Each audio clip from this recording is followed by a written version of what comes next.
Então, sempre lembrando que a aula está sendo gravada, né? Caso alguém precise posteriormente da gravação dessa aula, ela vai estar disponível para vocês acessarem, ok? Pessoal, ao final dessa aula nós vamos corrigir o questionário que vocês responderam, tá? Então, hoje nós teremos essas duas atividades previstas, então vai ser um pouquinho mais demorado, bem provável que o encontro de hoje. Ele deve ir até por volta das 9h30, se brincar 10 horas, tá? Mas enfim, acho que a proposta é essa mesmo, né? Que nós tenhamos um momento para revisar o conteúdo de N1, mas nesse primeiro momento da aula, nós vamos ver o conteúdo já de N2, que na verdade já começou na aula anterior, na última aula, né? Nós já temos na segunda aula de N2, ok? Beleza. Lesões esportivas e psicologia. Qual que é o objetivo da aula de hoje? É discutir o papel dos fatores psicológicos em lesões esportivas e do exercício. Aula 8 é N2, isso. Então nós vamos discutir o papel dos fatores psicológicos em lesões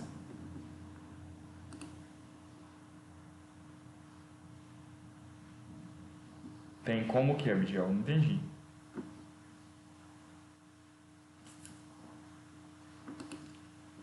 Tem.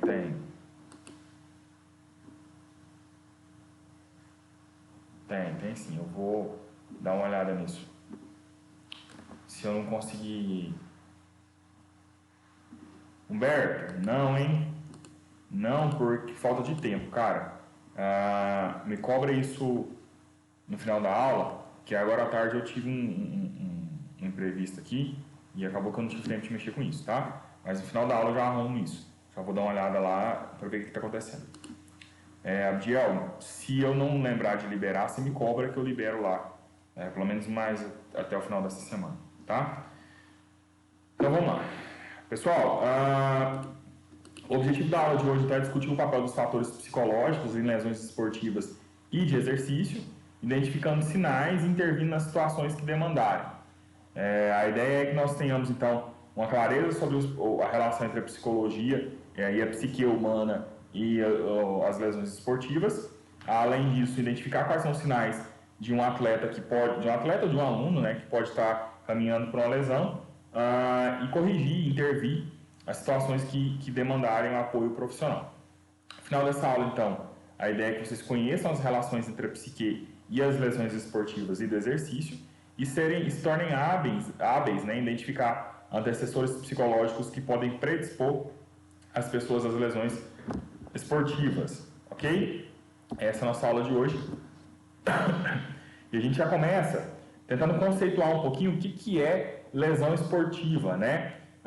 O texto diz o seguinte: pergunte a quem quer que tenha sofrido lesão decorrente do esporte e a pessoa dirá que essa experiência envolveu tanto a disfunção física quanto alguns aspectos psicológicos. Não é raro que atletas lesionados se sintam isolados, frustrados, ansiosos e deprimidos. E o que preocupa não são apenas as reações psicológicas a uma lesão. Só uma coisa aqui, gente, eu acho que eu não enviei o link da aula para coordenação. Agora que eu me atentei a isso. Deixa eu só enviar aqui, porque senão dá problema depois.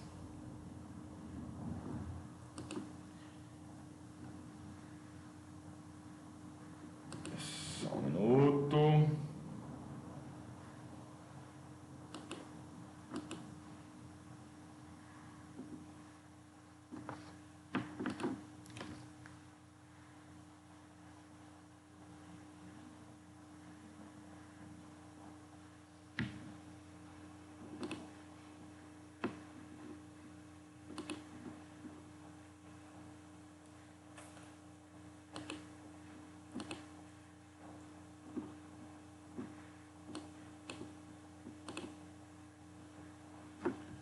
Vou enviar por aqui mesmo, no WhatsApp aqui. Tá difícil.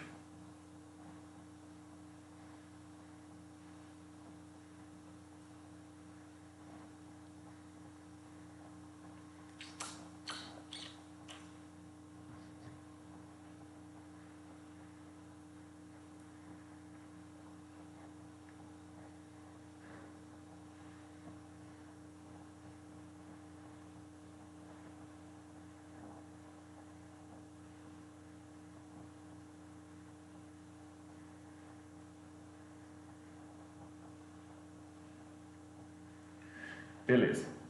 Então vamos lá. O texto não começa com esse discurso, né? Pergunte a quem quer que tenha sofrido lesão decorrente do esporte, e a pessoa dirá que essa experiência envolveu tanto a disfunção física quanto alguns aspectos psicológicos. Não é raro que atletas lesionados se sintam isolados, frustrados, ansiosos e deprimidos. E o que preocupa não são apenas as reações psicológicas a uma lesão. Quem pratica esportes e exercícios e enfrenta importantes estresses ou alterações de vida, carece então de boas estratégias para lidar com isso. E quem tem mais estratégias, né, tem menor probabilidade de sofrer lesão. Na hora que eu fui copiar o texto, provavelmente alguma coisa desencaixou aqui, por isso ficou meio confusa a leitura. Além do mais, a pessoa que passou por uma reabilitação decorrente de uma importante lesão sabe que aspectos como a motivação e o estabelecimento de metas estão envolvidos em uma recuperação e o retorno ao esporte bem-sucedido. Por que é importante a gente falar sobre lesão esportiva? Lesão esportiva é um tema que a gente geralmente fica sabendo quando um grande atleta tem, né? Eu cito aqui a Laís Souza, que é uma ginasta brasileira, né? Se não me falha a memória. O Neymar, que teve também algumas lesões que levaram ele a situações bem deploráveis. Nós temos aí no passado, não tão distante, Ronaldinho, por exemplo, né? Que teve lesões esportivas graves, que acabou atrapalhando o desenvolvimento da carreira dele, o retorno das atividades dele normais.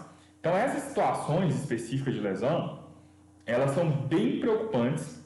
Nós devemos estar atentos a elas, porque elas transformam a vida de um atleta, elas alteram a rotina desses atletas e alteram, então, o roteiro dessas histórias de sucesso, né? A maior parte dos atletas tem um objetivo, e esse objetivo comumente está ligado a grandes campeonatos, grandes competições, e às vezes no preparo exaustivo para essas grandes competições, esses atletas então têm uma ruptura, têm um problema, e esse objetivo acaba não sendo alcançado. Então isso é bem preocupante, isso deve ser tratado com toda a maestria que nós profissionais conseguimos ter, porque a gente sabe que é um desafio não só para o atleta, mas também para quem está apoiando, né? Então, beleza. O termo lesão significa um trauma corporal que resulta em, no mínimo, uma incapacidade física ou uma inibição temporária da função motora, ainda que, por vezes, permanente. A lesão é percebida como multifacetada, ou seja, várias facetas, né, várias nuances, sendo operacionalizada como participante junto da dor, de modo que ou a dor ou a lesão necessita de atenção mental durante a participação. B. A dor ou a lesão envolve algum tipo de perda de função ou alteração da função que afeta de forma direta as capacidades de atuação. C. A pessoa lesionada precisa decidir se inicia ou continua a participação com dor ou lesão. Então, o primeiro ponto que a gente precisa entender é que a lesão ela não necessariamente precisa ser uma lesão contínua, uma lesão permanente, né? Pode ser uma lesão que vai durar aí uma semana. A previsão de recuperação é de uma semana. Às vezes, no contexto esportivo nacional, por exemplo, é de um treino para o outro. Mas suponhamos que essa lesão aconteça, por exemplo, na semana de um final de um campeonato. Uma situação que não dava para permitir que isso acontecesse, né? Uma situação que precisava desse atleta como nunca. E aí essa lesão acontece, e agora existe um problema grave, que é a busca por tratar dessa lesão e por conseguir manejar esse enfrentamento. A lesão, geralmente, vem associada à dor. O problema é que, comumente, existem formas de enfrentar essa dor e essa lesão que conecta a dor física às questões psíquicas. Então, o autor traz 3 aspectos dessas facetas da operacionalização do participante junto à dor, né? E aí ele vai dizer, na letra A, ele diz que a dor ou a lesão necessita de atenção mental durante a participação. B, a dor ou a lesão envolve algum tipo de perda de função ou alteração de função que afeta de forma direta as capacidades de atuação. E C, a pessoa lesionada precisa decidir se inicia ou continua a participação enquanto com dor ou lesão. Então, além da lesão existir, existem algumas situações que vão acontecer pós a lesão. Né? Então, a lesão vai precisar de uma reflexão, de uma atenção, de um cuidado. Né? É muito comum, por exemplo, numa situação de lesão, o médico fala, olha, seu prognóstico é de tantos dias afastado, mas você pode retornar antes, só que se você retornar, você tem que assumir o risco. E aí, gente, às vezes a gente está falando de um risco de que uma lesão que demoraria 9 semanas, por exemplo, sei lá, 10 semanas para resolver, se o atleta resolve antecipar esse retorno, essa lesão pode acabar piorando e ele ficar 1 ano, 2 ou permanentemente em casa. Mas ao mesmo tempo, pode ser que, por exemplo, suponhamos que quando o Corinthians, não vamos falar do Corinthians, vamos falar do Palmeiras. Suponhamos que o Palmeiras vai jogar um Mundial de Clubes, né? E aí suponhamos que nessa competição de Mundial de Clubes, nós tenhamos uma preocupação das pessoas para que o jogador, sei lá, X, participe desse campeonato e ele quer muito participar disso. Só que se ele for para esse Mundial de Clubes, que é o primeiro que o Palmeiras pode participar, ele pode ter uma lesão ainda maior. Mas se ele não for, a chance dele conseguir participar em outro momento do mesmo Mundial... Tá cortando, ô Batman? Cara, muito provavelmente é a internet aí, hein? Se não melhorou, você me avisa. Pode ser daqui também. Inclusive não tá cabeado, agora que eu vi. Tô com Wi-Fi, o Wi-Fi não é legal. Vou passar pro cabo aqui.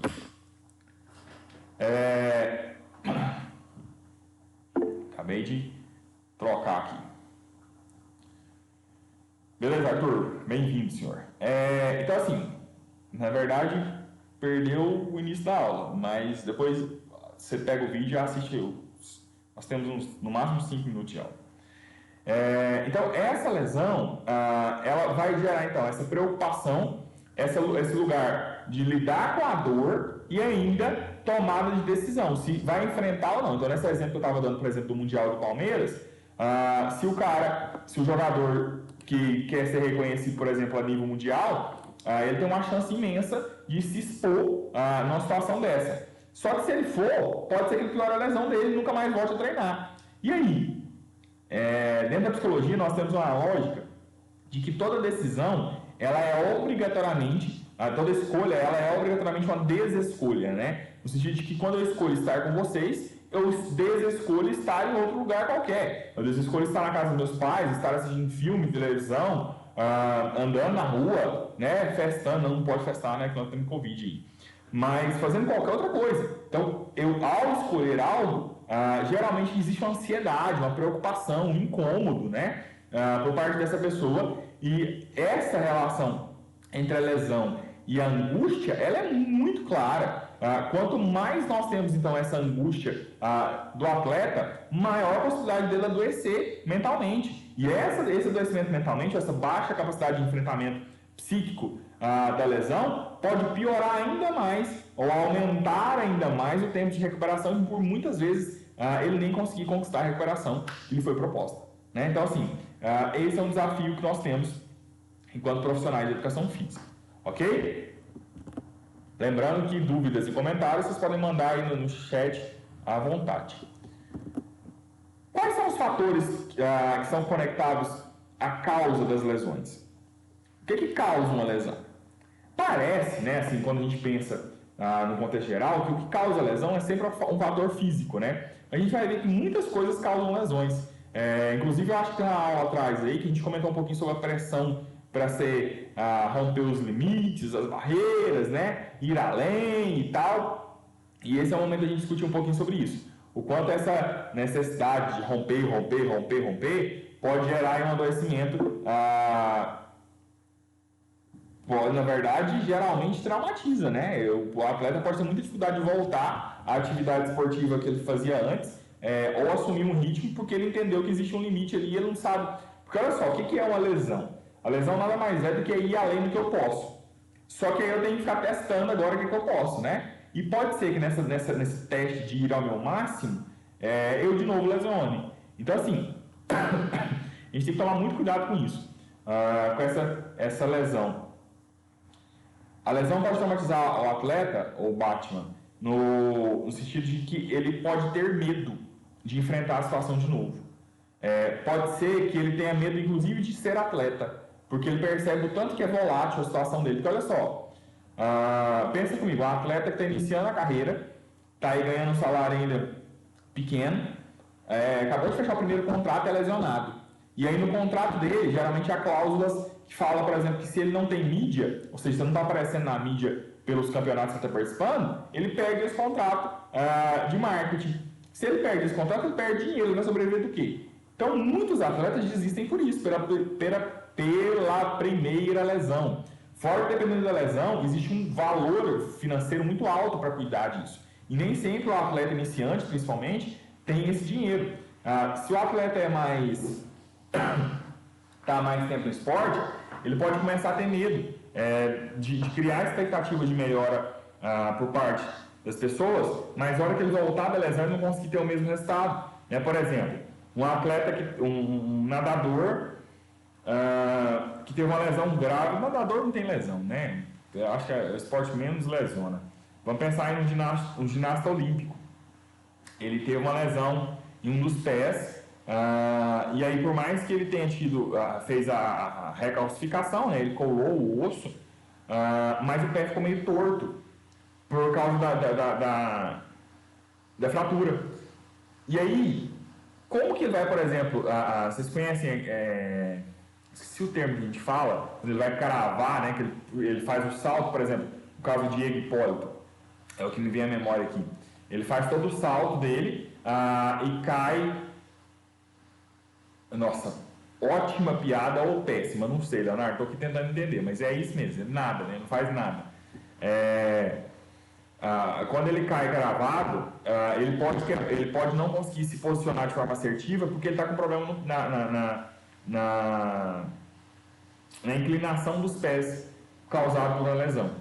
Então a lesão, ela não é algo que acontece e passa, ela é contínua. Uma outra coisa, quem já rompeu um tendão, por exemplo, sabe o tanto que dói a ruptura de um tendão. Então pode ser que você tenha muito mais medo. Às vezes um atleta amador, né, o cara que faz levantamento de peso na academia, que faz crossfit, ele rompe um tendão, e aí de medo de sentir dor de novo, ele começa a não mais querer fazer aquele tipo de treino, né? Ele começa a não ter mais coragem de se desafiar. E ele acaba parando num peso, por exemplo. A gente sabe que no nicho de musculação, quanto mais tempo a gente está exposto a um determinado peso, menor efeito isso tem na musculatura, né? Você quer hipertrofiar, você precisa estimular essa musculatura ao máximo que você puder, evitando, claro, a lesão. Então a lesão, ela provoca inúmeros traumas. Um exemplo muito simples. Eu estava correndo com um tênis que estava com solado meio problemático, porque eu estava esperando para comprar um outro tênis aí e fiquei enrolando para fazer isso. E meu joelho não estava legal, não. Eu comecei a sentir muita dor no joelho até que eu decidi parar de correr e comecei a caminhar. Agora eu comprei um tênis melhor, né, que me permite correr, mas cadê a coragem de correr? E o medo de lesionar o joelho? Então, assim, no meu caso, eu estou esperando ir ao ortopedista para verificar se eu vou precisar de uma palmilha específica, porque eu tenho a sensação de que eu tenho uma perna menor que a outra e tal, para voltar a correr. Mas essa é uma situação muito específica, né? Pequena. Mas tem gente com situações muito mais graves que paralisa mesmo. Então, sim, é possível ter um trauma e os tipos de trauma geralmente estão ligados à execução do exercício. Ok? Senhores, quais são então os principais fatores físicos que causam as lesões? Fatores como desequilíbrios musculares, colisões de alta velocidade, seja no ambiente de treino ou não, excesso de treino, gente que treina demais, né, que vai além do limite. Quantos desses marombeiros que eu vejo adoecendo, né, rompendo tendão, com problema muscular, às vezes inclusive de circulação sanguínea, porque passa do limite, né? Vocês já devem ter visto aí ao longo da vida alguns vídeos na internet, o cara vai levantar peso e quebra um braço, e aí você pensa, o cara quebrou o braço no levantamento de peso, vai ficar 1 ano, 2 anos, às vezes, sem conseguir voltar a pegar o mesmo peso que ele pegava antes, porque a resistência óssea dele é inferior. Então, assim, é tudo isso que deve ser ponderado. A gente deve pensar na hora de falar sobre as lesões físicas, né? O cansaço físico. Pois é. Exemplos tem de monte, né? Cada um com o seu exemplo aí. O cansaço físico é uma outra questão muito séria, porque dependendo do extremo que você leva ao exercício físico, principalmente para quem coloca isso numa rotina já muito corrida, você pode ter uma síndrome de burnout, que é um tipo de adoecimento no ambiente de trabalho. Eu vou falar sobre isso, acho que na próxima aula com vocês. A gente vai falar um pouquinho sobre as psicopatologias, né? Que inclusive, de acordo com o nosso cronograma, essa é a penúltima aula, né? A gente teria mais um encontro presencial só. Eu não sei se esse cronograma vai ser mantido, mas, enfim, na próxima aula a gente vai falar sobre isso. Então, quando a gente fala sobre essas questões dos fatores físicos como causas de lesões, parece ser muito comum, né? Isso a gente já sabe, a gente já ouviu muita gente falar, é algo que faz parte um pouco mais da nossa rotina, não tem muito o que acrescentar. Mas existem também fatores sociais que provocam lesões. Como assim, Caio? A questão é que questões como a relação que o atleta tem com a dor e com a lesão pode ser compreendida de forma equivocada por parte da sociedade. Então eu vou ler, depois a gente comenta um pouquinho sobre isso, que é bem interessante. Razões sociais também foram citadas como causa potencial da lesão esportiva. Um desses fatores é a percepção que os atletas têm de que jogar com dor e com lesão é altamente valorizado na sociedade. Além disso, as pessoas parecem suportar a dor e a lesão para cumprirem metas, como correr uma maratona ou ser parte dos convocados para jogar. Então, olha só. Assim como o soldado não quer deixar de ir para a guerra, porque ele quer guerrear, porque socialmente falando é muito relevante estar na batalha, o esportista também não quer deixar de participar do esporte. Então, se tem uma maratona para correr, inclusive tem um filme na Amazon que fala sobre isso, não vou lembrar o nome do filme, que pena que eu não vou lembrar, mas se eu achar ele depois eu vou dar uma olhada e vou mandar para vocês. Ele fala exatamente sobre essa questão de lesão. É uma moça que está tentando perder peso e ela começa a correr em excesso, ela é lesionada justamente no momento que ela ia participar da maratona de Nova York. E isso para ela foi um transtorno e tal. Enfim, a gente tem que lembrar lá da motivação que a relação que nós temos com o esporte também é social, no sentido que a gente faz amigos no contexto do esporte, a nossa família, principalmente para os homens, né, as namoradas apoiam muito a prática esportiva, e isso é tido como status, isso é tido como muito relevante, como algo assim, que precisa acontecer no contexto social, né? E se isso não acontece, se nós temos um problema nesse sentido, parece que a gente começa a patologizar a não conquista. Hoje mesmo, eu estava fazendo caminhada, eu estou com uma meta diária de 11 km, e eu não consegui fazer porque não deu tempo. Se eu fosse fazer 11 km, eu ia chegar muito atrasado aqui. E eu fiquei mega grilado, porque eu tenho uma competição com alguns amigos, que a gente tem metas diárias para ser cumpridas e eu não vou cumprir a minha hoje. Então, assim, essa relação do exercício físico com os fatores sociais está intrinsecamente ligado um ao outro. Não dá para a gente pensar exercício físico sem a relevância disso na sociedade. E quando nós temos uma lesão, quando nós temos um desafio, a nossa sociedade do coach, né, de vamos lá, você consegue, você vai vencer, uhul. É isso quando tem essas pessoas, né, porque tem umas piores. Elas nos incentivam a superar limites que nem sempre devem ser superados.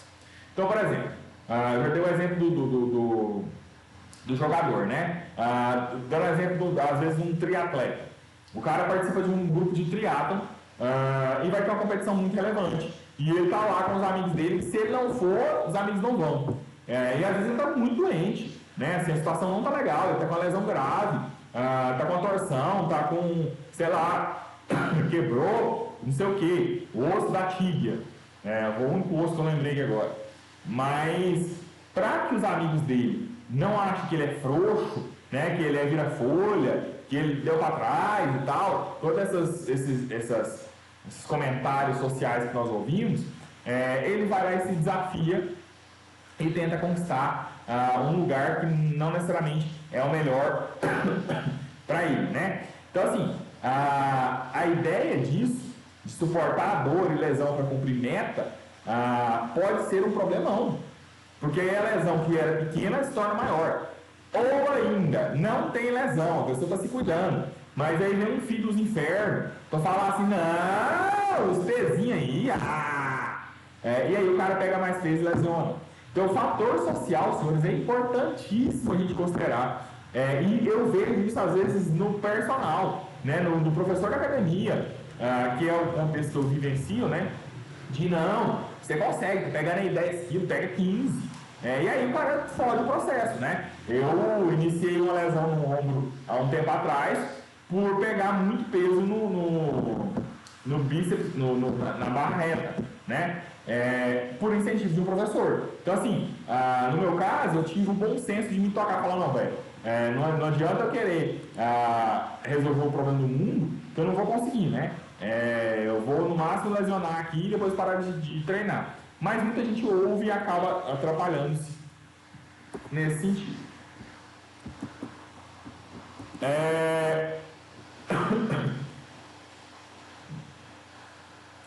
Existem também os fatores psicológicos que causam as lesões. Eu repeti aqui o texto dos fatores físicos, mas na verdade o que nos interessa nesse slide aqui são esses indicativos dessa como que eu posso chamar isso aqui? Desse modelo, né? Ele vai explicar um pouquinho sobre como os fatores psicológicos podem levar a causa de lesões. Então, primeiro, quando existe uma percepção de ameaça no ambiente, né, o sujeito quer entrar numa concorrência. Por exemplo, suponhamos que você vai treinar todos os dias, você é um adolescente, né, vamos se colocar nesse lugar. Você joga futebol com amigos, e você e um cara tá afim da mesma garota. E aí você está competindo com esse cara e essa garota de alguma forma, né? Como não ofendendo as mulheres, porque acho que não cabe esse papel, mas é na tentativa de conquistá-las, está tentando aparecer, né? E aí o cara joga muito bem, consegue fazer gol, driblar muito bem e tal, e você está todo bichado, né? A situação não tá legal, você não tá bem. E aí você decide jogar futebol, mesmo nessa situação, para impressionar a garota que você está afim. Por quê? Porque você se percebeu ameaçado. Ou em outra situação, você vai correr, por exemplo, você vai correr a São Silvestre. E aí tem alguém que você descobriu que tem um queniano lá, novato, você está fazendo uma média de, sei lá, 1 km a cada 3 minutos, 2 minutos, sei lá quantos km esse povo faz por minuto, mas você está com muito medo de perder o seu lugar, porque tem alguém que está ganhando mais que você, está indo mais rápido que você. E por essa percepção da ameaça, você começa agora a querer ir além do que você consegue, né? Vai além do seu, tenta ir além do seu limite e começa a ter lesão. Outra situação. Você está muito estressado, né? Vai treinar muito estressado, vai reagir a uma situação de estresse. Por exemplo, você brigou com o seu chefe, ou com o seu pai, com sua mãe, e vai lutar. E aí você não consegue, você perde o foco da luta, e você começa a querer simplesmente pôr para fora a sua atenção. E em vez de você fazer isso tecnicamente, você começa, como o Carlos acabou de citar aqui, né? O Carlos? Foi. Que um erro de execução, no caso dele, muito peso, levou a uma lesão. Mas qualquer coisa pode levar a uma lesão, inclusive a falta de atenção na hora de execução de um treino. Você deixar a técnica de lado, por exemplo, né? Você vai golpear alguém, sei lá, no karatê. Errou a técnica, não se planejou bem, em vez de você machucar o outro, você se machuca, né? Então esse também é um ponto importante que a gente tem que pensar. Pessoas que vivenciam situações de muito estresse, se elas forem treinar e elas não ponderarem isso, pode ser que elas piorem. Aí elas têm uma propensão maior à lesão. E a outra seria a atenção ou distratores, né? A baixa atenção ou excesso de distração. Gente na academia mexendo no celular e pegando peso, às vezes treinando e fazendo exercício errado. Quem nunca viu atira a primeira pedra? É comum demais a gente ver isso, né? A gente está lá, às vezes, numa situação que a pessoa está treinando, você está vendo que ela está fazendo errado porque ela está olhando o celular. Às vezes vendo foto dos outros no Instagram, ou mexendo em qualquer coisa. E às vezes nem é o celular, né? Às vezes é paquerando a menina, ou a menina paquerando o menino, ou o menino paquerando a menina paquerando a menina, né? Enfim. E aí essas situações, elas acabam te distraindo, você não foca no seu exercício, faz mal feito, né? Eu acho que a situação mais comum aí, não sei se todo mundo já teve esses dias, mas eu já esqueci demais a repetição, né? Às vezes tá fazendo lá, sei lá, uma série de 3 de 15 e eu falo, gente, mas eu tô na terceira, na segunda, como é que é? Né? E aí, nem sempre a gente lembra e às vezes por não lembrar você faz a mais e aí você pode lesionar, entende? Então, assim, a forma como eu estou influencia diretamente na forma como eu vou executar meu exercício. O hiperativo, por exemplo, a criança hiperativa, o adulto hiperativo, ele tem mais energia. Só que essa energia não é necessariamente força muscular, né? Então, assim, ele dá conta de suportar mais tempo o mesmo exercício físico, mas o corpo dele não é diferente dos demais corpos, né? Assim, ele não tem um plus de, nossa, eu sou mais fodão, consigo suportar mais coisa. Mas aí nessa tentativa, ou nessa busca, né, por gastar a sua energia e utilizar-se ao máximo, chegar ao melhor resultado, começa a se provocar demais e isso vai gerar então um aumento da ansiedade e pode gerar uma lesão no final. Então a gente tem que pensar, senhores, que a lesão esportiva ela tem causas e essas causas não são só fixas, não são só físicas. Não dá para dizer que tudo é culpa da falta de musculatura, tudo é culpa da falta de preparo físico. Muitas vezes é tudo isso misturado com problemas sociais e psíquicos. Né? A forma como eu vou interagir socialmente, por exemplo, quem já usou ou usa anabolizante. Gente, anabolizante é a prova de que o contexto social influencia demais. Eu conheço gente assim, tranquila, né, que não usaria drogas proibidas, ilícitas, em nenhum contexto, mas vai treinar, começa a se envolver com os manobrejos da academia e logo está usando anabolizante. Né? Então, assim, o fator social influencia demais. Só a gente lembrar daquele provérbio de Sábio Salomão, né, que... Não, na verdade não é o Sábio Salomão que diz isso, é um ditado popular, né? Diga-me com quem tu andas e eu direi quem és. Porque a nossa relação social influencia demais em tudo, né? Não, bomba de cavalo é parte dos anabolizantes. Eu nem separo uma coisa da outra, não. A minha é tudo a mesma coisa. Mas enfim, cada um com as suas escolhas, né? Pois se responsabilize por isso. Os principais fatores que influenciam o surgimento das lesões são o estresse, que interrompe a atenção, o aumento da tensão muscular. Então vamos lá.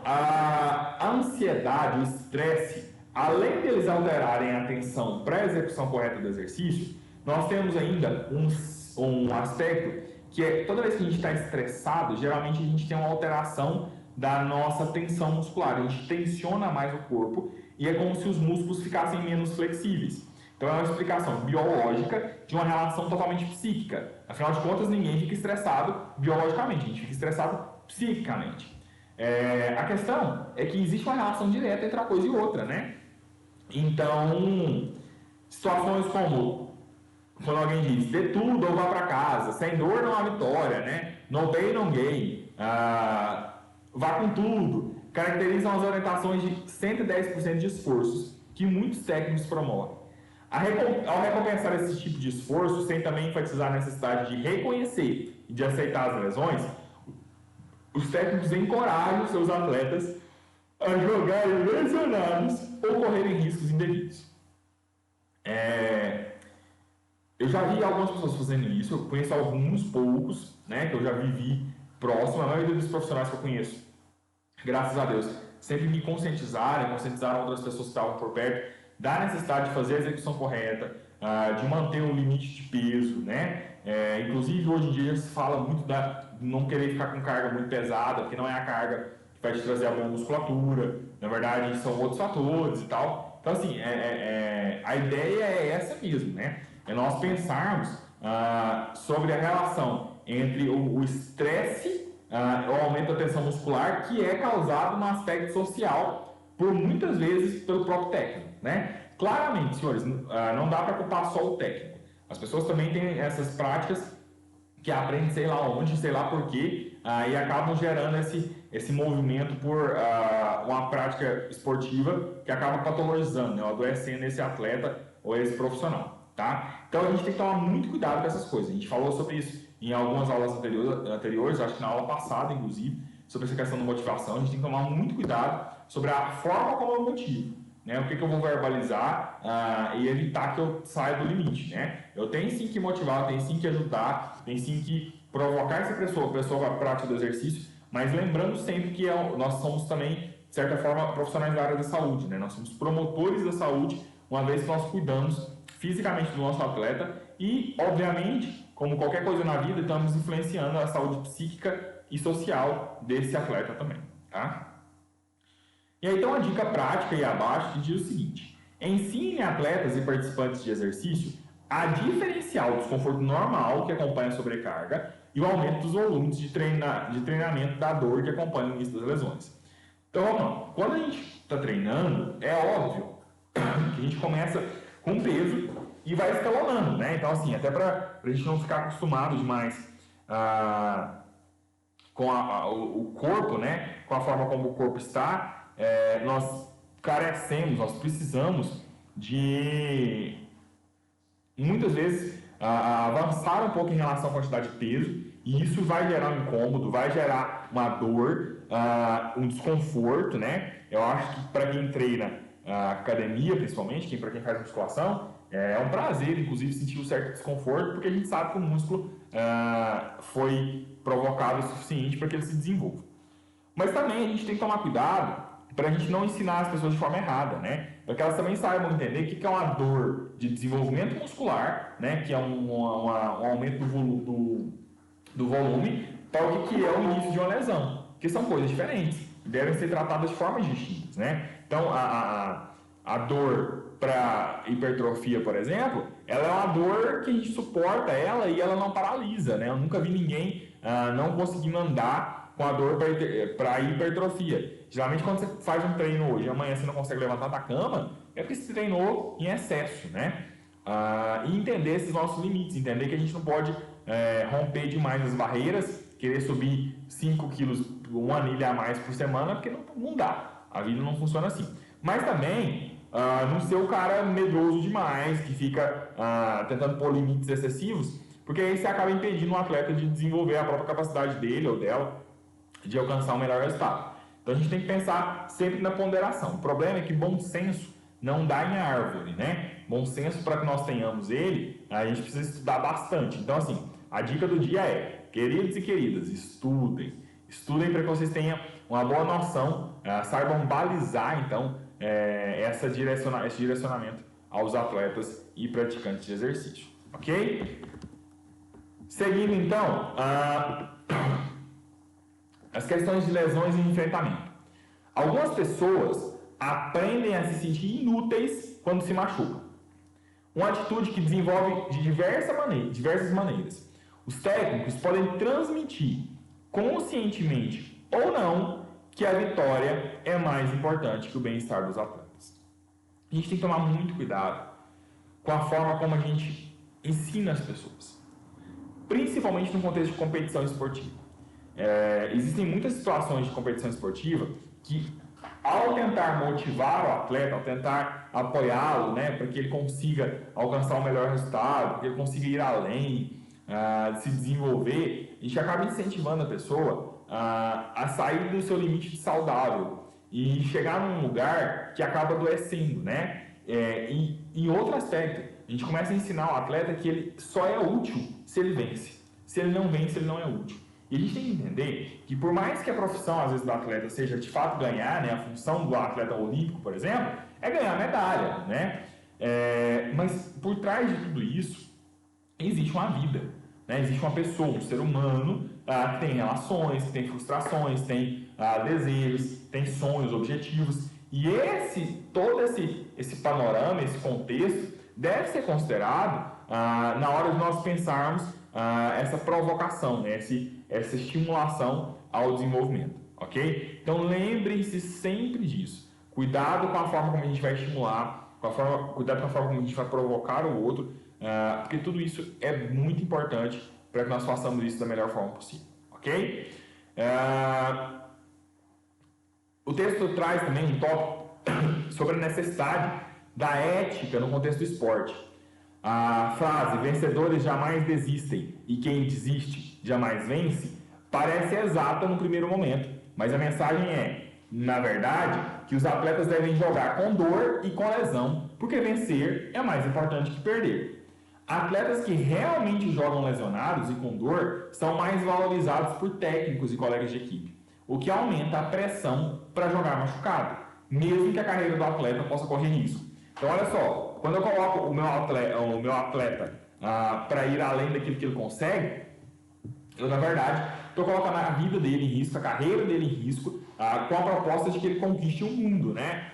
Não, mas você precisa nos ajudar, a gente precisa de você, faça um esforço, vá além. Uma coisa é você ter uma lesão, outra é você desistir de correr, de lutar e tal. Então, esse discurso motivador, vamos dizer assim, um discurso motivador barato, ele pode ser um problemão na vida desse atleta, tá? Então, sempre muito cuidado com a forma como eu relaciono esse processo todo, ok? Beleza. Só fechar a porta, porque o barulho da chuva tá...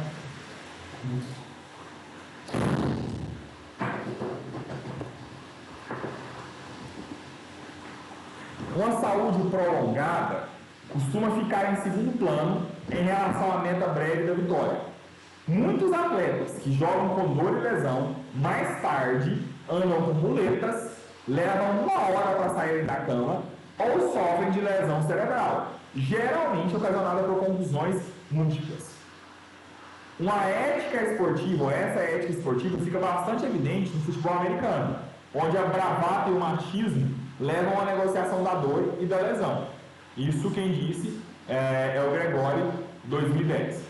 Os efeitos negativos dessa cultura são encontrados no atual destaque de conclusões, revelador de que vários jogadores de futebol americano sofreram múltiplas conclusões durante suas carreiras, embora ainda tenham retornado e jogado por muito tempo. Alguns desses jogadores mostraram reações psicológicas perturbadoras, como suicídio, deficiências cognitivas, depressão grave, deterioração cumulativa da função cerebral após a aposentadoria do esporte.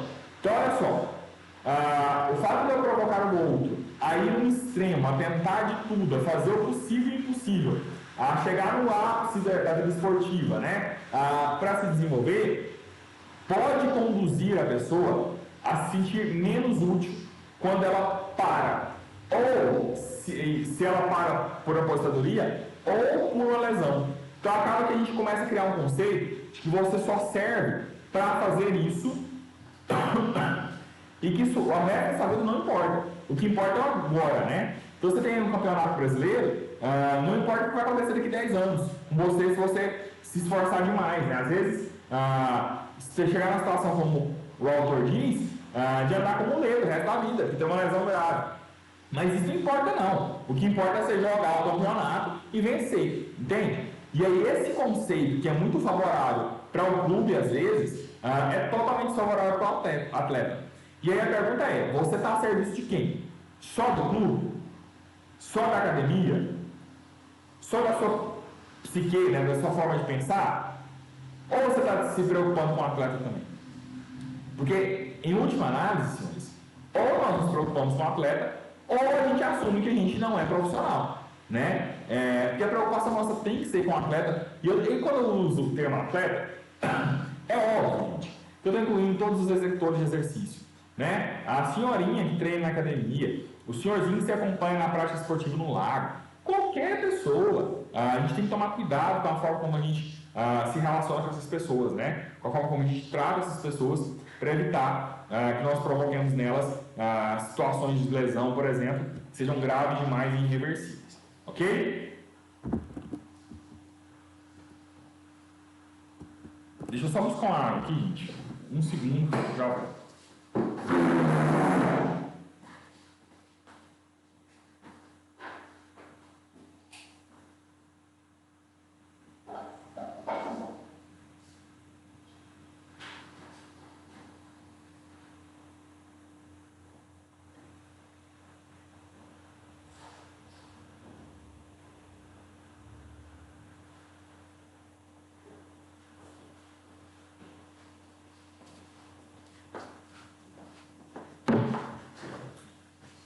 Beleza, pessoal.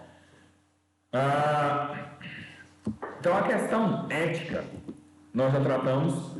Vamos falar um pouquinho sobre as reações psicológicas às lesões esportivas e do exercício.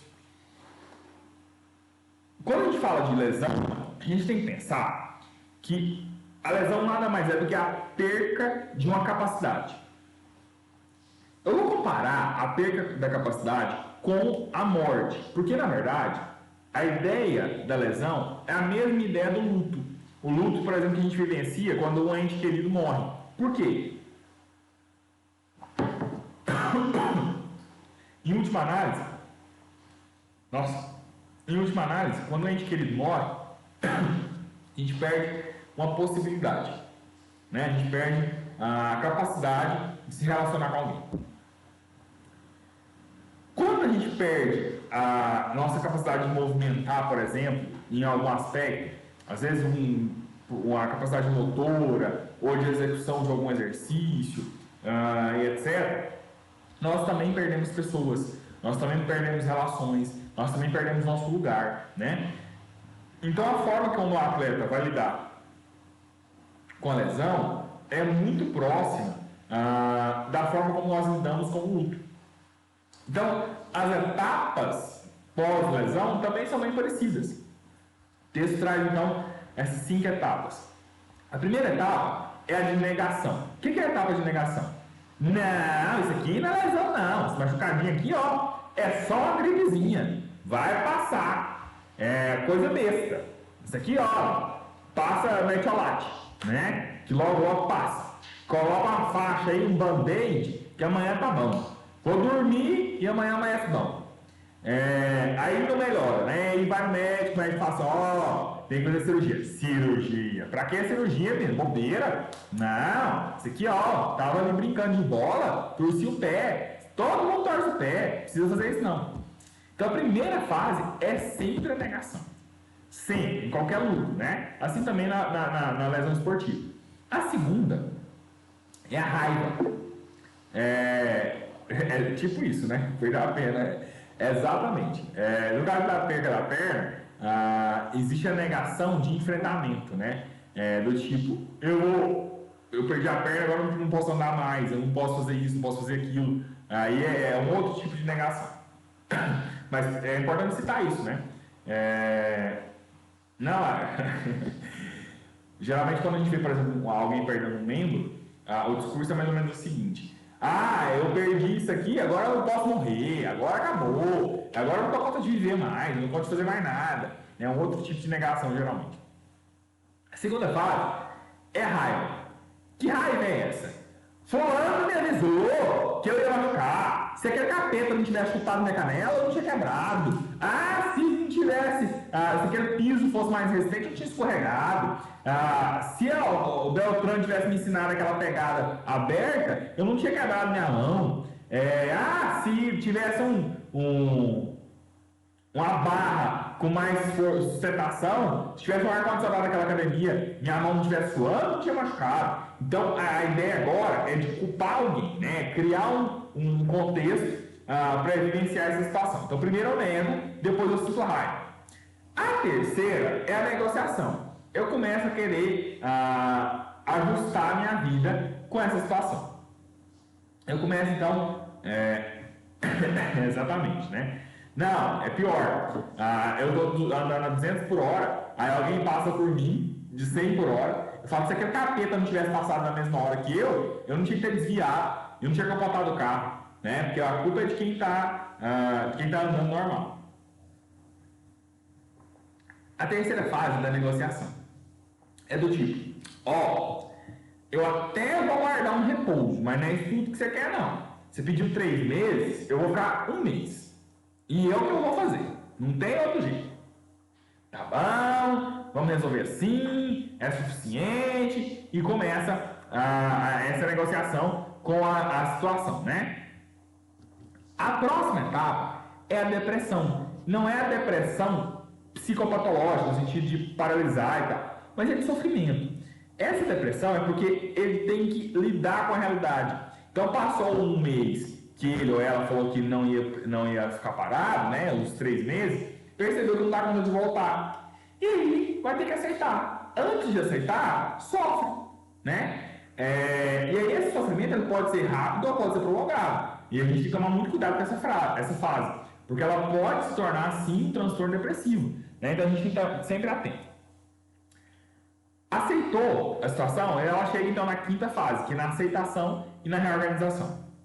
Na aceitação, eu entendo o que realmente aconteceu comigo, eu entendo a gravidade disso, entendo a proporção e eu já consigo ver possibilidades. Eu já consigo pensar, por exemplo, o que eu vou fazer no futuro. Falo, nossa, então, eu estava treinando para correr a São Silvestre esse ano, mas como eu machuquei o pé, eu vou ter que esperar para treinar o ano que vem, né? Então, se minha meta era aumentar 1 km por mês de treino, agora eu vou reduzir essa meta. Vou colocar aí nos primeiros meses os 100 metros por semana, até chegar aí ao final do ano que vem com a meta que eu tinha para o final desse ano. Então começa a se planejar novamente. Só que é assim, gente, se não tem um apoio de um profissional nessas etapas, como é que essa pessoa vai chegar nesse lugar?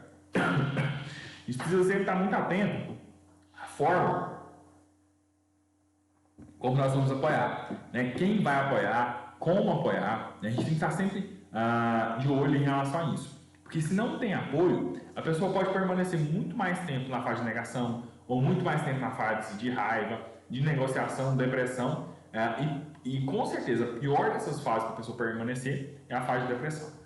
Se ela permanecer lá por muito tempo, a gente pode ter uma psicopatologia grave aí. Qualquer uma dessas fases que demore muito a passar, atrasa o processo como um todo, né? E a gente precisa chegar logo na aceitação, né, na reorganização, e quanto antes a pessoa se reorganiza, mais fácil vai ficando o enfrentamento. Se a pessoa demora demais a se reorganizar, a gente pode ter um problema bem grave nisso aí, ok? Então é sempre nessa lógica.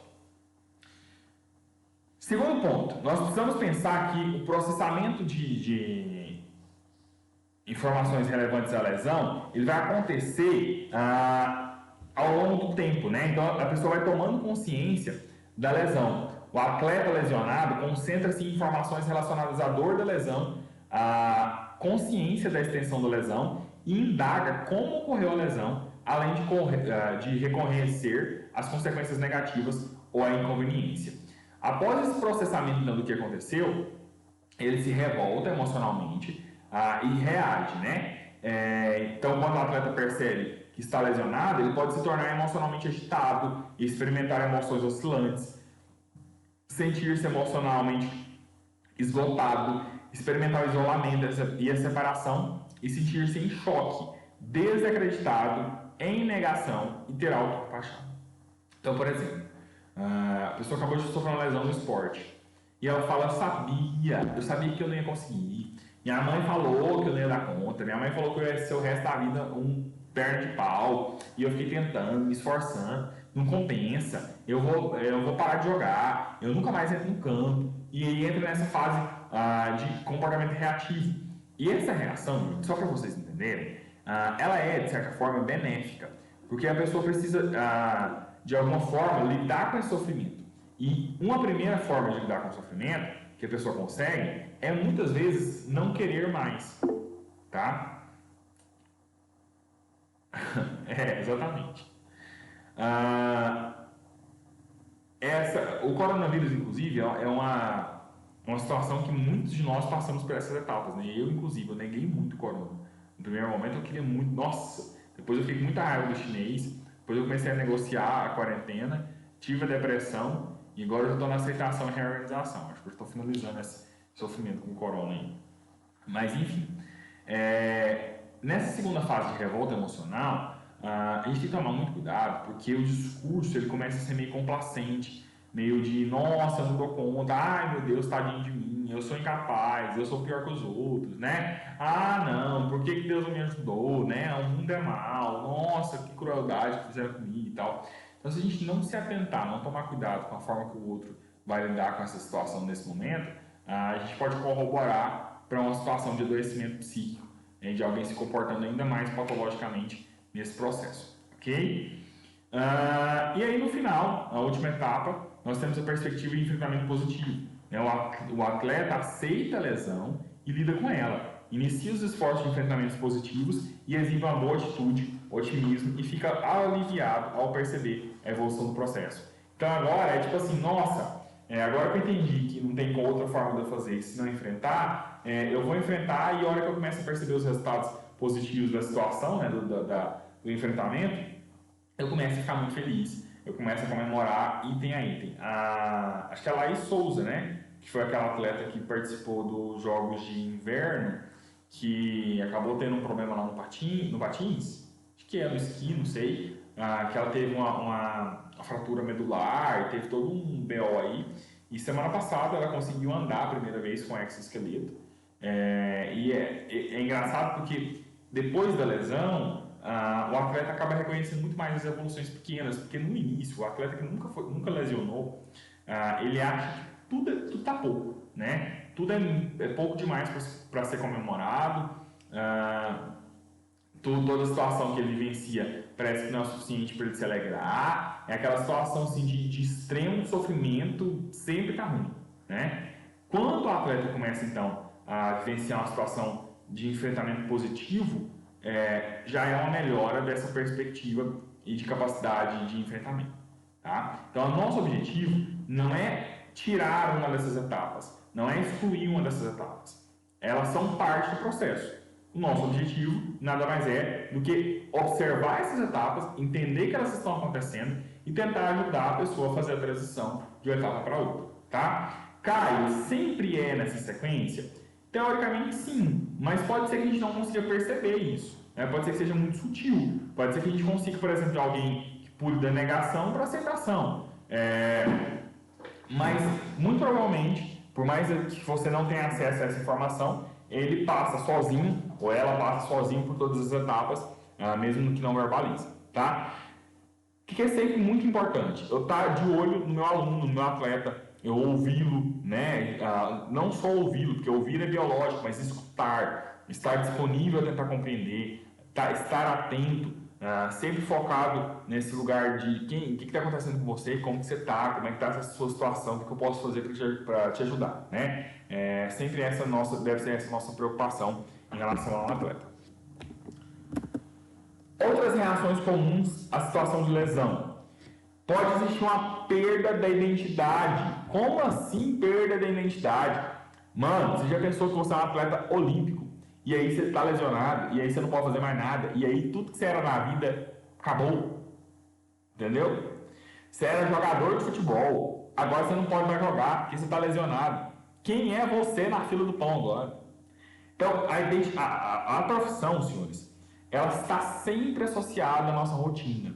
E não só a profissão, mas também os nossos hobbies, né? Quem eu sou também inclui qual esporte eu faço. E quando esse esporte, essa prática esportiva não pode mais ser realizada, ou vai ter que ser substituída, ou adiada, eu começo a ter uma crise de ansiedade, de identidade, desculpa. Se eu era o marombeiro e agora eu não posso mais treinar porque eu estou lesionado, eu começo a ter o problema da identidade, porque agora eu não posso mais ser o fortão, eu vou ter que achar outro jeito de me apresentar na sociedade, né? Outra situação é o medo e a ansiedade. Gente, qualquer lesão, ela é surpreendente, porque a lesão acontece hoje, pode ser que amanhã sare, pode ser que daqui a um ano, pode ser que nunca sare, pode ser que uma lesão leve a outra e a situação só piora. Então, qualquer lesão vai propiciar, ou pode propiciar, muito medo. Medo de não voltar, medo de voltar a acontecer de novo, ansiedade para saber quando que vai acontecer, se vai acontecer, quando que melhora, quando que não melhora, né?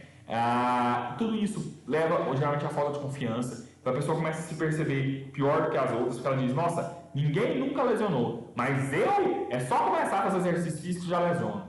Então a falta de confiança vai gerar um tipo de paralisia, de limitação dessa capacidade de fazer as coisas da forma como deveria fazer, que lhe é proposto no primeiro momento, né? Outro aspecto seria a queda de desempenho, né? Alguém começa que volta da situação de lesão, o gráfico geralmente é de declínio, né, do desempenho. Então você começa a ter um problema em relação a esse desempenho percebido e de fato desempenho entregue, né? Acontece muitas situações que ao voltar da lesão a pessoa não consegue se recuperar com o resultado que era anteriormente e acaba aposentando e tal. A gente viu isso com o Ronaldinho, né? Ele foi ter uma lesão atrás da outra, até que a gente desconhece quem é o Ronaldinho hoje, virou um comentarista da Globo. E os processos de grupo, né? O medo de enfrentar o grupo, do que as pessoas vão pensar. Eu lembro que na Copa passada, eu acho, né, o Neymar machucou, e uma das coisas que gerou um certo incômodo socialmente é porque os jogadores também se deram a queda. Na época, o Neymar machuca e parece que o humor de todo mundo rebaixa, porque a estrela do time não estava mais jogando. Então acaba que o grupo inteiro adoece. Então a gente tem que tomar muito cuidado com a forma como a reação à lesão pode levar a uma situação de piora no quadro de adoecimento do sujeito e do time que ele participa. Senhores, uma lesão ela pode ter uma boa ou uma má adaptação. Como que eu percebo isso? Existem alguns sinais, e o texto traz isso com muita clareza para nós, quais são os sinais de má adaptação à lesão. O primeiro seria então um sintoma o sentimento de raiva, de confusão, ou obsessão pela questão de quando vai poder voltar a jogar, a negação, a repetida volta muito cedo e repetidamente volta muito cedo e se lesiona de novo, o orgulho exagerado das realizações, então acabou de voltar, já está querendo ser aplaudido de novo, né? A insistência em queixas físicas menores, esse receio de ter outra lesão que acaba gerando uma reclamação excessiva, culpa por decepcionar a equipe, afastamento cônjuge, ou seja, às vezes a pessoa se separa porque tem uma lesão. Gente, vamos longe não. Eu não sei se vocês sabem, mas a ereção masculina ela depende da situação psicológica, né? A mulher também, pro orgasmo, ela também depende da autoestima em dias.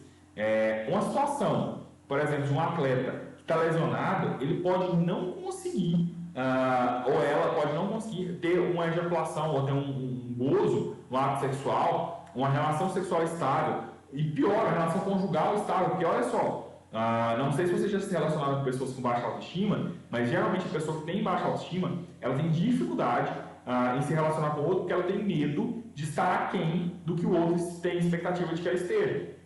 Então esse receio de frustrar o outro, de não ser o bom o suficiente para o outro, acaba gerando um adoecimento, uma situação patológica que é muito complicada de ser vivenciada, tanto por quem está sofrendo, quanto quem está junto, né? Porque acaba que a forma como o outro está se sentindo influencia na relação e todos nós somos parte de uma relação em alguma medida, né? Outra coisa que acontece muito é que as pessoas declaram que, independentemente daquilo que fizeram, a recuperação não vai acontecer, independente daquilo que fizerem, né? Então, tipo assim, não adianta nada eu fazer fisioterapia, não adianta nada eu fazer massagem, eu fazer um treino de resistência, porque isso não resolve. Ninguém consegue voltar ao que era antes. Todo mundo que lesionou esse mesmo órgão, esse mesmo músculo, né, por exemplo, ou mesmo esse mesmo parte do corpo, não sei como dizer exatamente aí, não conseguiu voltar da forma como deveria. E aí isso começa a gerar um discurso, e todos esses discursos que nós citamos agora, esses são sinais de que a pessoa não está bem, que ela não está enfrentando bacana a situação, que a situação que já era complicada ainda está sendo enfrentada de forma mais complicada ainda. Então, assim, a gente tem que tomar muito cuidado com a forma como nós vivenciamos e vemos o nosso atleta, o nosso praticante esportivo, como que ele está se relacionando, ele ou ela está se relacionando com essa situação de lesão, tá? Muita atenção a isso. A gente tem que estar sempre muito atento, sempre de olhos abertos, para evitar que uma situação que já é um problema se prolongue e piore ainda mais, ok?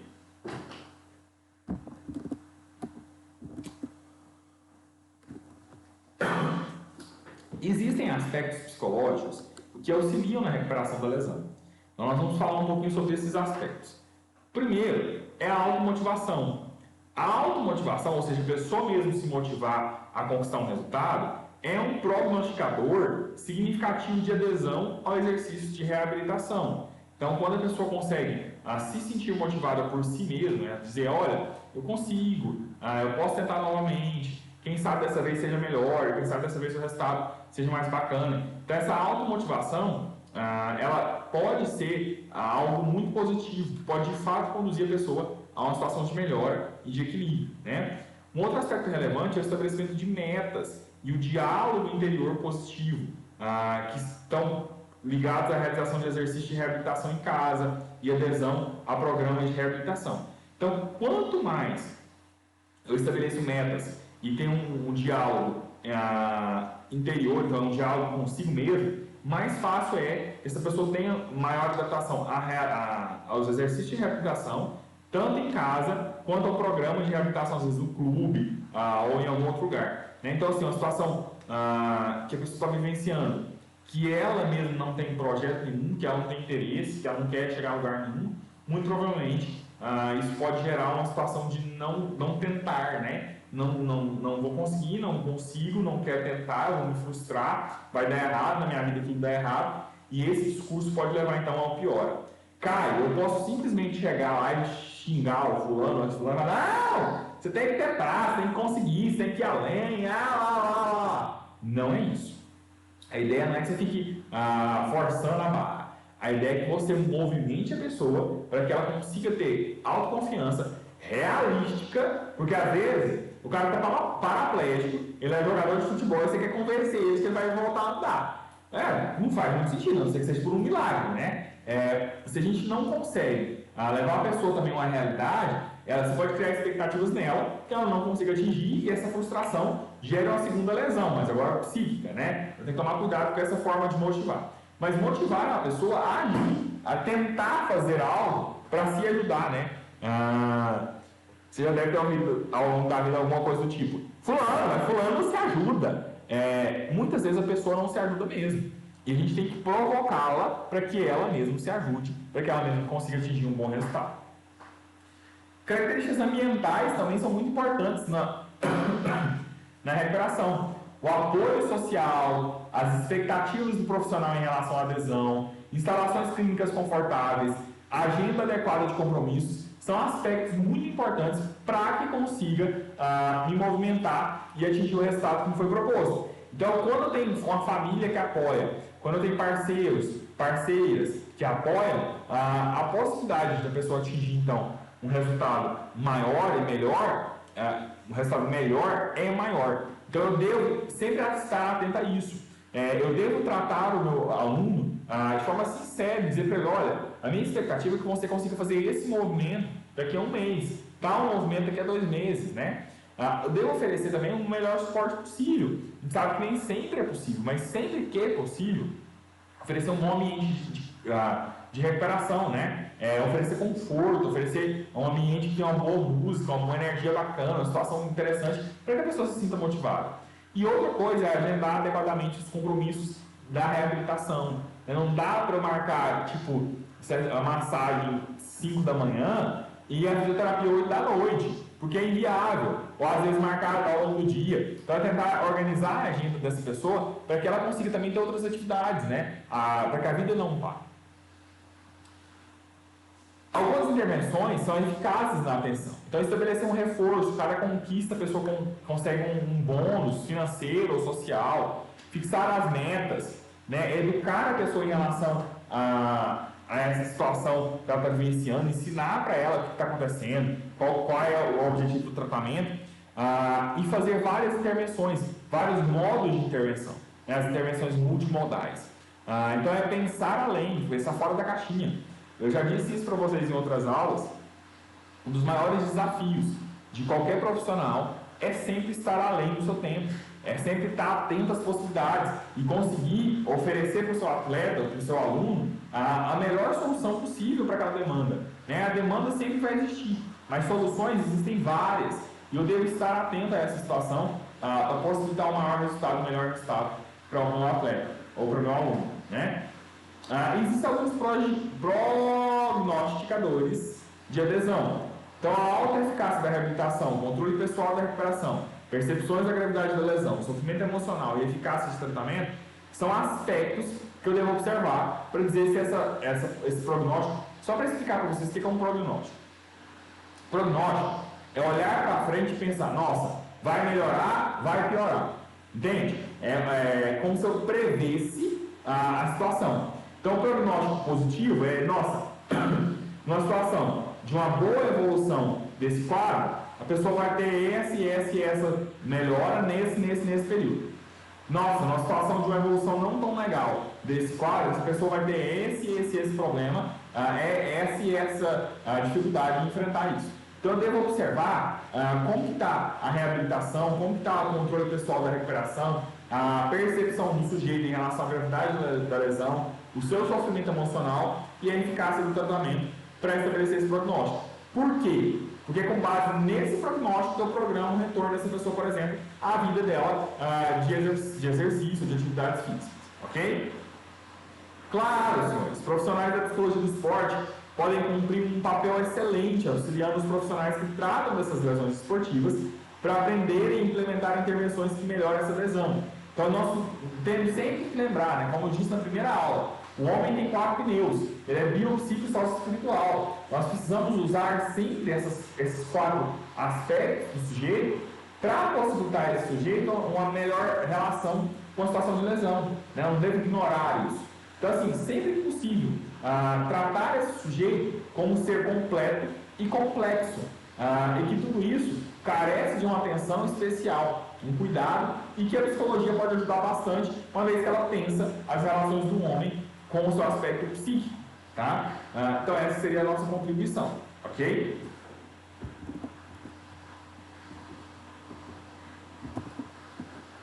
Quais são então as intervenções possíveis que nós podemos ter em relação a uma lesão? Primeiro, desenvolva o entrosamento com a pessoa lesionada. Assuma a sua perspectiva de pensar com ele, como ele se sente, oferecendo suporte e sendo realista, ainda que seja positivo e otimista.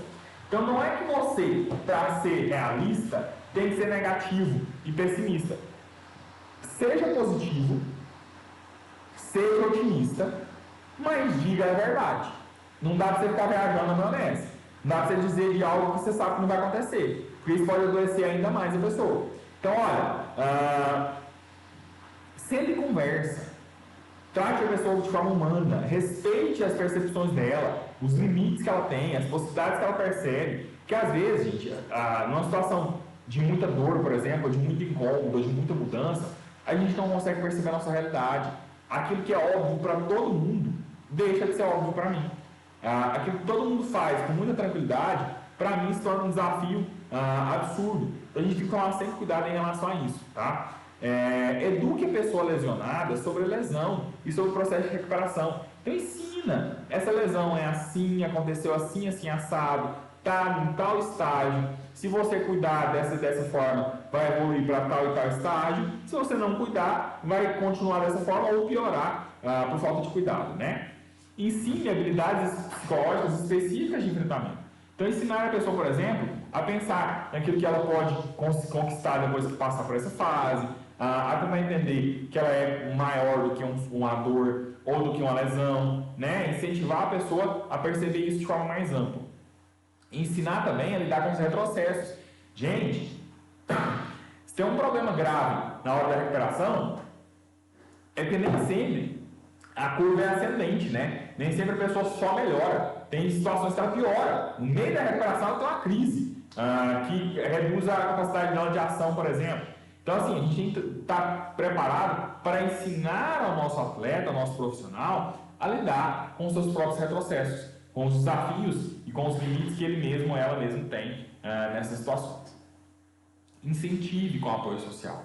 Você um aspecto relevante na vida desse atleta, mas também existem outras pessoas. Treine a família, os colegas, para incentivarem, né? Os parceiros para ajudarem nessa recuperação. E último, e não menos importante, aprenda com os atletas lesionados. Eles podem te ensinar muita coisa. Tanto as pessoas que já estão bem, já estão recuperadas das lesões, porque elas podem te dizer como que elas conseguiram vencer isso, quanto as pessoas que estão em lesão. Então não ache que é porque o atleta lesionado e não tem nada de importante para dizer. Porque se ele lesionou, por exemplo, como há pouco o nosso colega disse na mensagem dele, né, o Carlos, que ele sofreu uma lesão de execução e peso. Ninguém melhor nesse grupo de alunos que nós temos aqui hoje para nos ensinar quanto de peso que é o limite dele nessa situação e tanto que ele é um problema sofrer uma lesão, não é? É literalmente um testemunho. Então, assim, usar essas situações de adoecimento para contribuir uns com os outros, para que a gente possa aprender com isso, entende? Então, entender que a lesão também pode nos ensinar e nos ensinar muito em relação a tudo isso. Ok? Essas então seriam as propostas de intervenções possíveis. E aí, a atividade nossa dessa semana tem essas 3 perguntinhas que estão lá no portal para vocês. Um artigo bacana também, com 4 páginas, que trata um pouquinho sobre a recuperação de atletas lesionados. Ele fala um pouquinho sobre a pesquisa de profissionais de psicologia em relação a esse assunto. E daqui a pouco a gente volta para corrigir o exercício que vocês fizeram no portal, né? Eu vi que algumas pessoas fecharam, outras tiveram dificuldades com algumas questões, e eu queria comentar sobre elas, mas isso depois do intervalo. A gente vai para o intervalo agora e volta às 20h26. Batman, esses alunos em recuperação, meu caro, é uma questão de interpretação do dado do portal. Não sei se você viu o meu áudio no grupo, mas eu disse que para o aluno estar em recuperação, você tem que lançar a nota de N2. Não tem nota de N2 lançada, então não tem nenhum aluno em recuperação até que a nota de N2 aconteça. 2 minutos, não, a gente volta 20h27. Vamos voltar 20h27, não, 20h37, né? A gente volta 20h40, tá? A gente faz um intervalo um pouco maior para a gente voltar com a correção do exercício. São 10 questões, então a gente vai gastar um bom tempo com isso, ok? Então 20h40 a gente volta e aí eu aguardo vocês.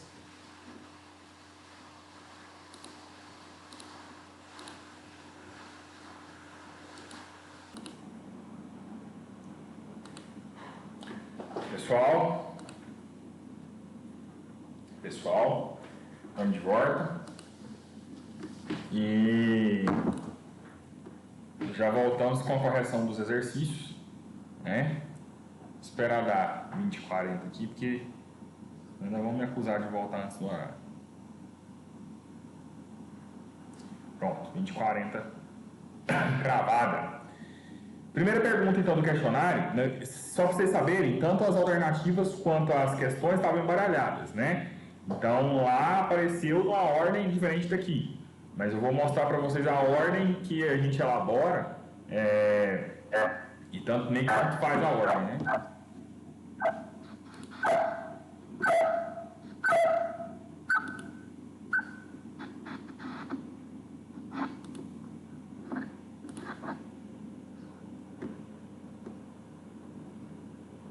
Beleza. Em relação ao objeto de estudo da psicologia, selecione a alternativa que descreve com mais completude o referido objeto. A mente humana, com ênfase nos seus aspectos sociais? Não. Não é que esteja errada essa alternativa, mas não é a mais completa. As interações do homem com outro homem? Sim. Sem considerar os aspectos históricos sociais? Não, consideramos os aspectos históricos sociais. Busca-se entender o ser humano no presente, desconsiderando seu passado? Não, nós consideramos o ser como histórico e social, logo, o passado também me interessa. E a alternativa D diz o seguinte: apesar da difícil definição, vista as várias abordagens existentes em psicologia, há consenso de que a subjetividade é sempre um aspecto a ser compreendido. Subjetividade é essa que é construída ao longo da existência humana, multideterminada e constantemente transformada. Então, Primeira aula, eu falei um pouquinho sobre essa questão da subjetividade. Foi a aula em sala ainda, e sobre a diferença do campo de estudo da psicologia com o da sociologia, né? Por que nós estamos em um outro lugar do saber aí? E essa alternativa D era a alternativa correta. Na verdade, não tem como falar qual que era a letra lá, que estava em ordem embaralhada também.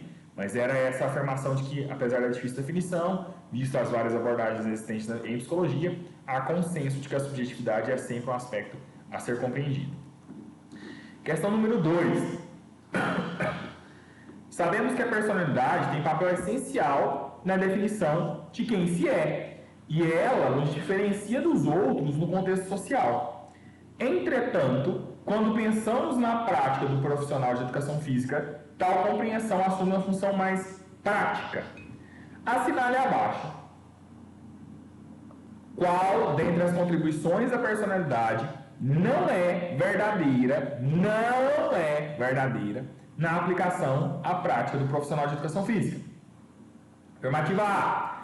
Para compreender como posso atender melhor as expectativas do meu aluno ao longo do meu trabalho. Claro, o conhecimento em personalidade auxilia muito nisso. Então, sim, essa é uma alternativa correta. Então, não é a que nós devemos marcar.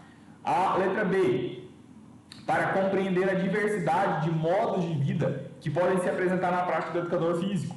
Sim, essa também é uma alternativa correta. Então, não dá para marcar porque eu pedi a incorreta, né? Letra C. A fim de diagnosticar quem é anormal ou doente. Primeiro, que a psicologia não pode fazer isso. Segundo, que se ela fizesse, a alternativa continua assim assustadora. E excluí-lo da prática esportiva, compreendendo que o cliente psicopatológico não necessita do meu trabalho. Gente, como assim? Que hora que eu falei isso na sala? Jamais. A gente ainda não falou sobre psicopatologia, mas o paciente psicopatológico tem necessidades de cuidado físico como qualquer outro. Não faz sentido a gente ter uma tratativa diferente, entende? Então, a letra C é a alternativa correta por isso, tá bom? A D, para compreender como se desenvolve a personalidade, acompanhar crianças em contexto de treino e práticas esportivas gerais. Sim, eu também posso utilizar para isso. E a fim de avaliar em qual situação eu devo ou não me posicionar de forma X ou Y, pensando na forma como o aluno pode ou não reagir, uma vez que sabendo um pouco mais de como a personalidade se apresenta, passo a ser mais assertivo na minha rotina de trabalho. Então, com certeza, a letra C, novamente, é a alternativa incorreta, que é o que eu pedi nessa questão. Lembrando que é a questão que não é verdadeira, tá? Logo, incorreta. Então, muita gente acha que pecou nessa questão por interpretação de texto. Questão 3. Saber acerca da forma como o humano se motiva pode, em alto grau, auxiliar no desenvolvimento de nossa prática no ambiente de trabalho. O texto acerca da motivação, do livro Fundamentos da Psicologia do Esporte e do Exercício, apresenta 5 diretrizes para desenvolver a motivação. Assinale a alternativa que não apresenta corretamente uma dessas diretrizes. Beleza? A diretriz A diz que nós devemos levar em conta tanto as situações como os traços que motivam as pessoas. Correto? Nós estudamos isso na aula de motivação. Alternativa B. Nós devemos entender que as pessoas têm vários motivos para participar. Sim, cada um tem o seu motivo. Alternativa C. Entender que o ambiente pode ser alterado para propiciar maior motivação. Também correta. A gente pode alterar o ambiente para propiciar maior motivação. Alternativa D.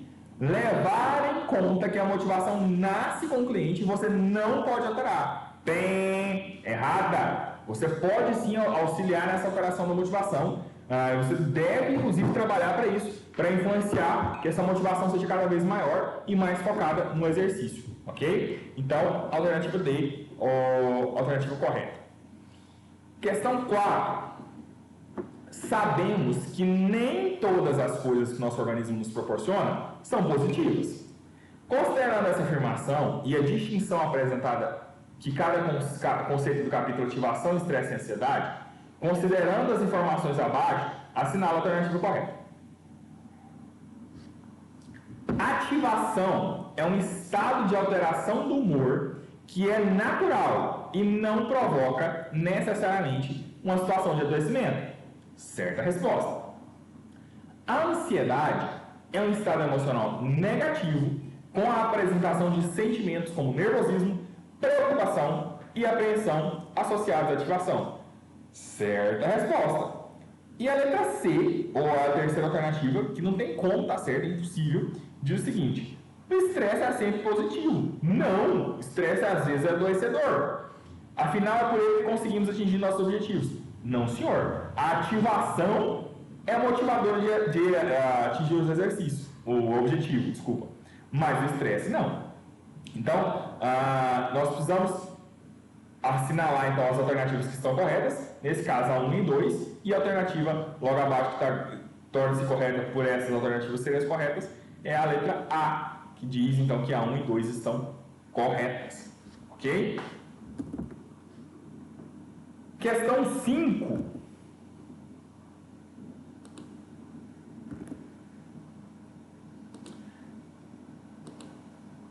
Questão 5 diz o seguinte: uma das preocupações que o educador físico deve assumir em relação ao exercício é a provocação para a ativação da execução da atividade. Entretanto, existem riscos dessa provocação para a saúde mental do cliente. Assinale abaixo a alternativa que desconsidera esse risco. Ou seja, eu tenho que provocar a ativação, mas de uma forma que eu não atrapalhe a vida do meu cliente, né? Então vamos lá. Na ativação, deve-se considerar que o humano é multifacetado. Sim, ele é biopsicossocioespiritual, a gente já falou sobre isso. Eu devo considerar o indivíduo no seu contexto. Claro, o indivíduo é sócio-histórico, ele está conectado ao contexto específico, eu preciso entender a realidade dele para que eu auxilie. Podemos nos guiar por teorias da motivação e da ativação. De novo, correto, a gente pode sim se guiar por essas teorias. Elas viabilizam uma maior compreensão do sujeito e como que nós podemos ajudá-lo, né? Então nós devemos auxiliar nesse sentido também. Nós devemos provocar o resultado, mesmo que ele seja visivelmente irreal para o contexto do aluno. Jamais. Nós devemos provocar um resultado que seja real, que tenha um cabimento no contexto que o aluno está vivenciando. Né? Então, assim, eu devo sim provocar um resultado melhor, mas dentro do limite que existe nesse contexto do aluno. Tá? A letra E. Devemos evitar frustrações do aluno em relação às expectativas, afinal, elas podem ser irreversíveis. Sim, a gente deve sempre ter cuidado com as frustrações que o aluno pode ter, porque se essa expectativa é muito alta e ele não consegue atingi-la, pode ser irreversível sim. Ok? Questão 6. Questão 6 pergunta: em relação aos fatores que podem ampliar o quadro de ansiedade, considere as afirmações abaixo. A frequência da ansiedade é maior com a proximidade dos eventos? Sim. Quanto mais próximo o evento, mais ansiedade eu posso ter. Quanto maior a ansiedade cognitiva, maior o descontrole? Sim. Duas alternativas corretas então. O atleta e o preparador devem estar em constante mensuração da ansiedade? Sim, com certeza. Eu devo estar sempre observando essa ansiedade do meu aluno, do meu atleta. 4. A ansiedade não tem a ver com a relação estabelecida entre o atleta e o preparador? Claro que tem.